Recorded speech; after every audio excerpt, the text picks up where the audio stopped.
साथियों नमस्कार, good evening हमारे सभी साथियों को। आज एक और टॉपिक पर हम लोग डिस्कशन करने वाले हैं। ये है यूपीपीएससी आरओ का हिंदी सेक्शन। तो बहुत सारे लोगों का एक एंटी क्वेश्चन आया कि हिंदी को कैसे कवर किया जाए। ठीक है, तो मैं आप लोगों के साथ इसी विषय पर आज एक डिटेल चर्चा करने वाला हूँ और मुझे उम्मीद है कि आप लोग इस चीज़ का बहुत सारा फ़ायदा भी उठाएंगे। देखिए, सबसे पहले आप देखिएगा यूपीपीएससी आरओ में दो सेक्शन होते हैं। प्री स्टेज में दो पेपर होते हैं, एक जीएस 1 का और दूसरा होता है हिंदी का। जीएस में 140 सवाल और हिंदी में 60 सवाल होते हैं। इसके अलावा यही सेम जो पैटर्न है दोनों पेपर का, ये मेंस में भी अप्लाई किया जाता है। लेकिन बात हम स्टेज 1 की कर रहे हैं, क्योंकि सबसे ज़्यादा इम्पोर्टेंट तो यही है कि हमें कम से कम मौका तो मिले। तो अगर हम मौका पाते हैं तो बहुत अच्छी बात है। तो हिंदी के सेक्शन पर मैं डायरेक्ट पूछ रहा हूँ। 6 सेक्शन जो बने हुए हैं आपके सीधे सीधे, जिसमें आपके पर्यायवाची, विलोम, वन वर्ड या अनेक शब्दों के लिए एक शब्द, तत्सम तद्भव, वर्तनी, बाकी की शुद्धि भी हो सकती है, ये किसी शब्द की भी हो सकती है वर्तनी, और विशेषण विशेष्य। तो कुल मिलाकर इस पर जो काम होना है वो सारा वोकैब का होना है। अब इस वोकैब को कैसे कंट्रोल करें, ये थोड़ा सा चैलेंजिंग हो जाता है काफ़ी सारे लोगों के लिए, और ख़ास तौर से उन लोगों के लिए जो नॉन हिंदी स्टूडेंट्स हैं। तो नॉन हिंदी स्टूडेंट्स जो हैं वो तो हैं ही, लेकिन जो हिंदी स्टूडेंट्स हैं उनके लिए थोड़ा सा एक रोड मैप मैं तैयार करने की कोशिश करूँगा। और मैं आप लोगों के साथ ये भी अभी से कह रहा हूँ कि इस बार हमारा वोकैब का सेक्शन बिल्कुल चर्चा में रहेगा, और जो भी दिक्कतें आएंगी हम लोग मिल करके उसको साझा सॉर्ट आउट करेंगे। ठीक है, तो अभी मैं कुछ एग्जांपल्स के साथ, कुछ चीज़ों के साथ आप लोगों के साथ शेयर करने की बात करूँगा। तो देखिए कैसे हम लोग वोकैब को करना है। तो एक्चुअल में वोकैब यानी कि जो शब्द हैं, शब्द को हम 3 हिस्सों से क्लासीफाई करते हैं। ठीक, जैसे आपने भी पढ़ा होगा, मूल शब्द होते हैं या जिन्हें हम रूढ़ शब्द बोलते हैं। रूढ़ के बाद जो रूढ़ शब्दों के मेल से बनते हैं, यानी कि जो मिला करके बनते हैं, उनको हम यौगिक शब्द कहते हैं। रूढ़ शब्द जो किसी चीज़ के लिए विशेष होता है, स्पेसिफिक होता है, उसका कोई अन्य अर्थ हम नहीं निकाल सकते, वो रूढ़ या मूल शब्द होता है। और जिनको हम रूढ़ शब्दों को मिला करके बनाते हैं, तो वो हमारे होते हैं यौगिक शब्द, यानी कि जो योग से बनते हैं। और एक तीसरे शब्द और होते हैं जिन्हें हम योग रूढ़ शब्द कहते हैं। योग रूढ़ यानी कि वो बनते तो योगी की हैं, यानी कि बनते तो मिल करके ही हैं, लेकिन वो किसी विशेष अर्थ में स्पेशल हो जाते हैं।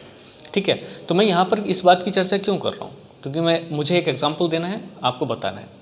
देखिए, अगर आप लोगों ने मूल शब्दों को अच्छे तरीके से कैच कर लिया, ठीक है, मूल शब्दों का अर्थ या रूढ़ शब्दों का अर्थ आपने ग्रहण कर लिया, प्लस इसके साथ साथ कुछ उपसर्ग और कुछ प्रत्ययों को आपने समझ लिया, तो मैं समझता हूँ कि आपका जो वोकैब भंडार है वो काफ़ी हद तक वाइड हो जाने वाला है।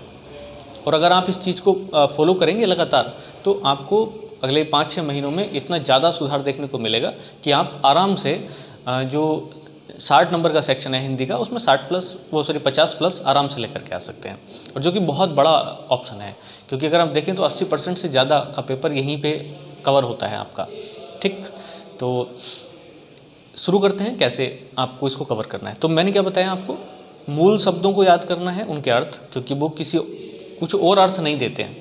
ठीक है, तो जो मूल है रूढ़ शब्द हैं, और उनके साथ कुछ उपसर्ग और कुछ प्रत्यय, उनको आपको याद करना है। उपसर्गों की संख्या ज़्यादा नहीं है, गिनी चुनी है, लेकिन प्रत्यय बहुत सारे हैं, लेकिन उनके भी कुछ अर्थ होते हैं, ज़्यादातर के नहीं होते हैं, लेकिन कुछ के होते हैं जिनसे हमें फ़ायदा मिलेगा पूरा। अब देखिएगा हम कैसे आसानी से कर सकते हैं, क्योंकि मूल शब्द अगर हमने निकाल लिए तो बाकी कुछ भी हो सब कर सकते हैं। जैसे कि उदाहरण हम आमतौर पर ले सकते हैं कमल का। तो कमल अपने आप में रूढ़ शब्द है। ठीक है, इसके मायने होते हैं एक पुष्प के जो आमतौर पे राजा है, आप समझ सकते हैं कमल का। लेकिन अगर हम इसके अन्य अर्थों को देखें या अन्य पर्यायों को देखें, अर्थ नहीं कह सकते, पर्याय कह सकते हैं। तो जैसे आप नीरज लें, पंकज लें, तोयज, अम्बुज, इस तरीके से। तो मैं एक उदाहरण और लेता हूँ, जैसे पंकज आपने ले लिया। अब पंकज पे बात समझें। अब अगर हम ये बात समझते हैं कि इसमें मूल क्या है, तो मूल शब्द और प्लस उपसर्ग या प्रत्यय, मैं वही बात आपको बार बार दोहरा रहा हूँ, तो आप मूल शब्द को पकड़िए। पंक इसमें मूल शब्द है, और प्लस ज ये आपका प्रत्यय है। तो पंक के मायने होते हैं कीचड़ के, ये आपको याद है अच्छे से। ठीक है, तो आपको कोई दिक्कत नहीं होने वाली। या आप नीरज भी साथ में लेके चल सकते हैं। तो नीर इसमें पानी के लिए होता है, इसका रूढ़ शब्द है पानी के लिए, और प्लस जय के मायने होते हैं उत्पत्ति के। अगर हम बाद में किसी शब्द के ज लगाते हैं तो हमें पता चलता है कि वो उत्पत्ति की बात करता है। तो अब ऐसी चीज़ जो पंख में यानी कि कीचड़ में पैदा होती हो या जनरेट होती हो, हम उसको पंकज कहेंगे। तो जाहिर सी बात है कि कीचड़ में तो कमल भी खिलता है, कीचड़ में तो कीड़े मकोड़े भी होते हैं, या अन्य बहुत सारी चीज़ें भी होती हैं, रेप्टाइल्स भी। ऐसी ही नीरज में भी पानी में उत्पन्न होने वाली चीज़ें, मछली भी पानी में होती है, ठीक है, कमल भी पानी में होता है, बाकी सारी चीज़ें भी होती हैं। तो एक्चुअल में ये देखो योग से ही बने हैं। तो चाहे वो योग मूल शब्दों का हो, चाहे वो योग उपसर्ग प्लस मूल शब्द का हो, या फिर वो योग मूल शब्द प्लस प्रत्यय का हो, ठीक है। तो अगर हम अपने मूल शब्द की कुछ अर्थ जान लिए तो आपके लिए ये सारी चीज़ें बड़ी आसान हो जाती है। अब अगर आपको ये भी अंदाजा हो गया तो आप उससे मिला करके जोड़ करके अर्थ निकाल सकते हैं, ठीक है।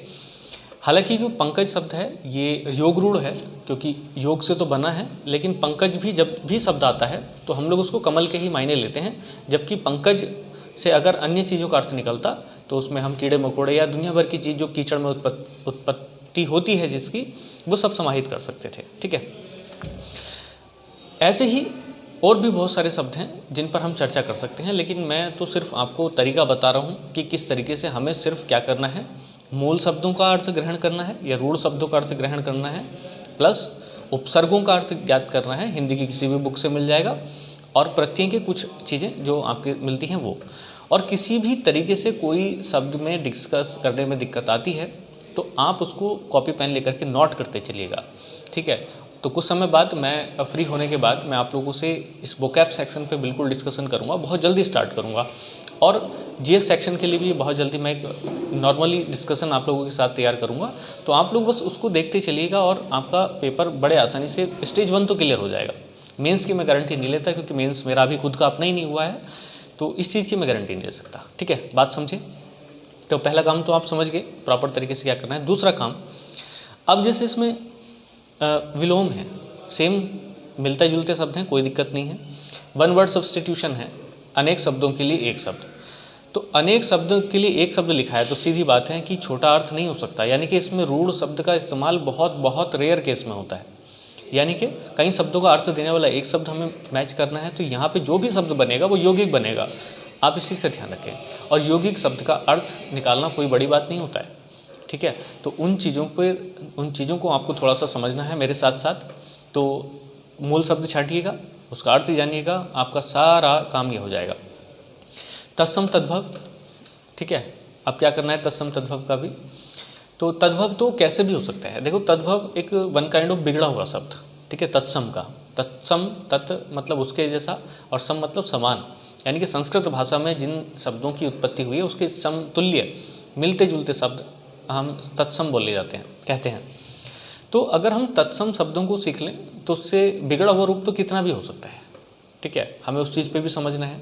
जैसे आप फूल को लें, फूल एक तद्भव शब्द है, लेकिन अगर हम पुष्प कहें तो तत्सम शब्द है। लेकिन पुष्प से फूल बनना क्या आप बिगाड़ करके बना सकते हैं? नहीं, ठीक है। तो आपको एक्चुअल में ध्यान रखना है कि फूल जो बिगड़ करके बना है फुल्ल से। तो फुल्ल कुसुमित द्रुम दल शोभिनी सुभाषिनी सुमधुर भाषणी, ठीक है। सुजलाम सुफलाम मलयज शीतलाम सस्य श्यामलाम मातरम, वो आप पढ़ते हैं उसमें। तो फुल तत्सम शब्द है और इसी से मिल करके, सॉरी इसी से कन्वर्ट होकर के फूल शब्द बना। तो इन चीज़ों पर आपको समझना है। तो काम करना है बेकार वाली चीज़ पे नहीं, मेन वाली चीज़ पे। तो काम आपको तद्भव पे नहीं करना, काम करना है तत्सम पे। तो तत्सम पे यहाँ पे काम करना है। ऐसे ही है वाक्य और वर्तनी शुद्ध। वर्तनी शुद्ध अपने आप हो जाएगी आपकी। कैसे? अगर आप तत्सम शब्दों को डायरेक्ट लिख देंगे, क्योंकि तत्सम अपने आप में वर्तनी शुद्ध होते हैं। कुछ अन्य जो प्रचलित हिंदी शब्द हैं उनको आप अगर कर लेंगे तो वो भी हो जाएगा, लेकिन इसको करना है आपको लिख करके। अगर लिख करके आप करेंगे तो शुद्ध शुद्ध शब्द जो भी हैं उसको नोट डाउन करते जाइएगा, ठीक है। 10 का टारगेट बना लो, 20 का, जैसे भी आप उचित समझें वैसे कर लीजिएगा, लेकिन लिख करके।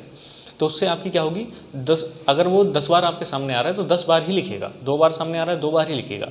तो लिखने से क्या होगा, आपका जो एक सेक्शन है वाक्य और वर्तनी शुद्ध वाला, तो वाक्य तो नहीं लेकिन जो वर्तनी वाली है वो चीज़ें आपकी ऑटोमेटिकली कवर हो जाएगी। यानी कि एक सेक्शन 10 नंबर का आपका बिल्कुल पक्का हो जाएगा। मैं अपनी तरफ से गारंटी ले रहा हूँ।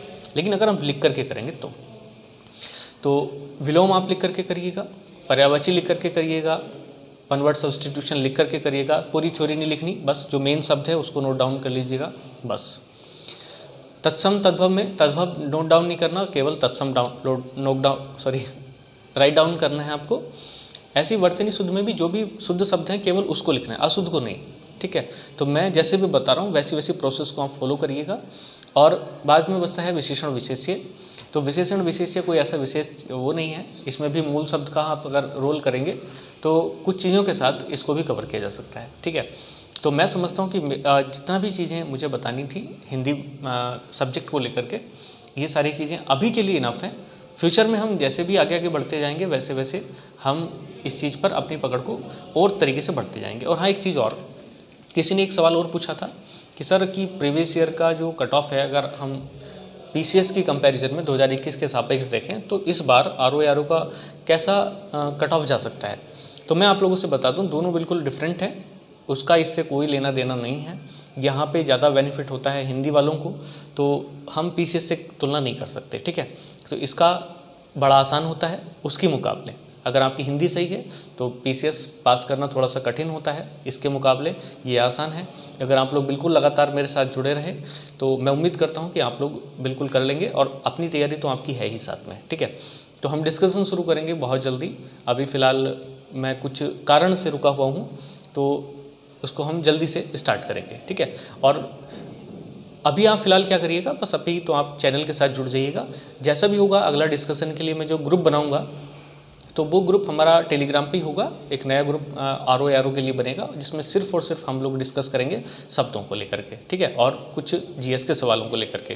तो चलिएगा, आप लोग बने रहिएगा मेरे साथ, और नेक्स्ट वीडियो के साथ हम फिर मिलेंगे। तब तक के लिए धन्यवाद। जय हिंद।